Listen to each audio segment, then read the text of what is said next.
Hello বন্ধুরা, আজকে আপনাদের সামনে একটা নতুন রেসিপি নিয়েছি। আলু বেগুন আর ইলিশ মাছের ঝোল। এই দেখো, মাছটা কেটে ধুয়ে রাখা আছে, কাঁচা মাছ, ইলিশ মাছ। আর এটা হচ্ছে আলু কাটা হচ্ছে। দেখো, মানে এটা তো একটুখানি মুখটা পচে গেছে, তাই মাকে বলেছিলাম মাছটা যাতে আলুটা যাতে না দেয়, কারণ মাছের মধ্যে মাছের ঝোলে দিলে একটা কেমন লাগবে, তো তাই একটা ভালো আলু নিয়ে এই কাটছে। দেখো, লম্বা লম্বা করে আলু কাটতে হবে ভালোভাবে। লম্বা লম্বা করে আলুটা কেটে, ঠিক আছে, জলের মধ্যে ভিজিয়ে রাখতে হবে, কারণ নোংরা থাকে, তো তাই জলের মধ্যে ধুয়ে নিতে হবে। এই হচ্ছে বেগুন কাটছে। বেগুনটা হচ্ছে আমাদের গাছের বেগুন। আপনাদেরকে আমাদের বাগান দেখিয়েছিলাম, কিন্তু এখন বাগানে তো কত সবজি হচ্ছে, তাই আপনাদের একদিন বাগানটা কালকে দেখাবো কেমন সবজি হয়েছে, লঙ্কা হয়েছে, ঠিক আছে। আর এই হচ্ছে বেগুনটা হচ্ছে জলের মধ্যে দিয়ে দিতে হবে, কারণ ধুয়ে নিতে হবে। এরপরে হচ্ছে পেঁয়াজ কেটে নিতে হবে, পেঁয়াজ কেটে আর লঙ্কা কাটতে হবে। পেঁয়াজ আপনারা যেমন সবজি আছে, যেমন মাছ আছে, তার পরিমাণ মতন পেঁয়াজ কেটে নেবেন, আর লঙ্কা যেমনভাবে আপনারা দিতে পারেন। এটা হচ্ছে আমাদের গাছের লঙ্কা।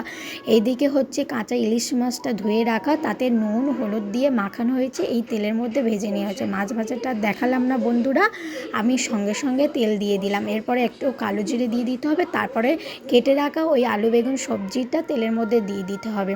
তেলের মধ্যে দিয়ে ভালোভাবে নাড়াচাড়া করতে হবে। ভালোভাবে নাড়াচাড়া করে দেখুন বন্ধুরা, প্রথমে কিন্তু পেঁয়াজটা লঙ্কাটা দিলাম না, কেন? কারণ পেঁয়াজ আর লঙ্কাটা প্রথমেই দিলে দেখবেন পেঁয়াজটা লাস্টের দিকে সবজি ভাজতে ভাজতে পুড়ে যায়। ওই জন্য প্রথমে আলু আর বেগুনটা ভালোভাবে ভেজে নেওয়ার পর, ভালোভাবে তেলে ভালোভাবে ভেজে নেওয়ার পর, এরপরে ওই লঙ্কা আর পেঁয়াজটা দিয়ে দেব।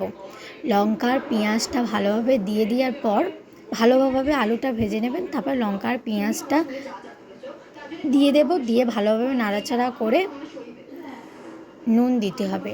আপনারা কিন্তু পরিমাণ মতন নুন দিয়ে দেবেন, কারণ আপনাদের যেরকম সবজি আছে, যেমন মাছ আছে, সেইভাবেই আপনারা তো রান্না করেন, তাই সেইভাবে আপনারা পরিমাণ মতন নুন যেমন খাবেন। কারণ দেখুন, প্রথমে অল্প নুন দেবেন, কারণ অল্প নুন দিলে কি হবে, ভাতের সাথে আপনারা খেতে পারবেন, নুন দিয়ে খেতে পারবেন, কিন্তু বেশি নুন হয়ে গেলে আপনারা কিন্তু ভাতের সাথে খেতে পারবেন না।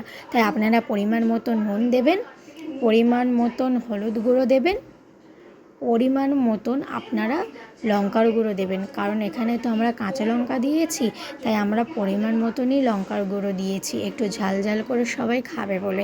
আপনারা যদি বেশি ঝাল খেতে পারেন তাহলে লঙ্কার গুঁড়ো বেশি করে দেবেন, আর যদি আপনারা কম ঝাল খান তাহলে কাঁচা লঙ্কার সামান্য পরিমাণে লঙ্কার গুঁড়ো দেবেন। দিয়ে ভালোভাবে নাড়াচাড়া করতে হবে।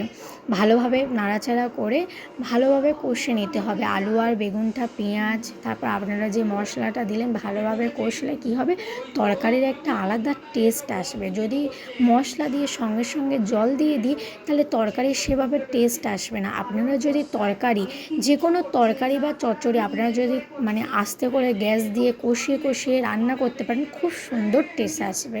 এবারে আপনারা পরিমাণ মতন জল দিয়ে দেবেন। আপনারা যেমন ঝোল খাবেন, বা আপনারা যদি একটু মাখা মাখা খেতে চান, আলু বেগুন দিয়ে অনেকে মাখা মাখা খেতে চায়, তো আপনারা যদি মাখা মাখা খেতে চান তাহলে পরিমাণ মতন জল দেবেন।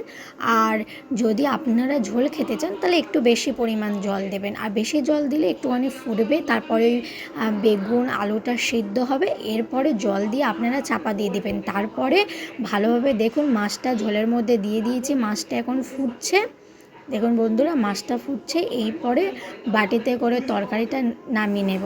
বন্ধুরা, এই রেসিপিটা ভালো লাগলে একটু লাইক করে দেবেন, একটু শেয়ার করে দেবেন, আর একটু সাবস্ক্রাইব করে দেবেন আপনার যদি ভালো লাগে। ভালোভাবে তো আমরা ভিডিও হয়তো করতে পারছি না, কিন্তু আপনারা একটুখানি সাবস্ক্রাইব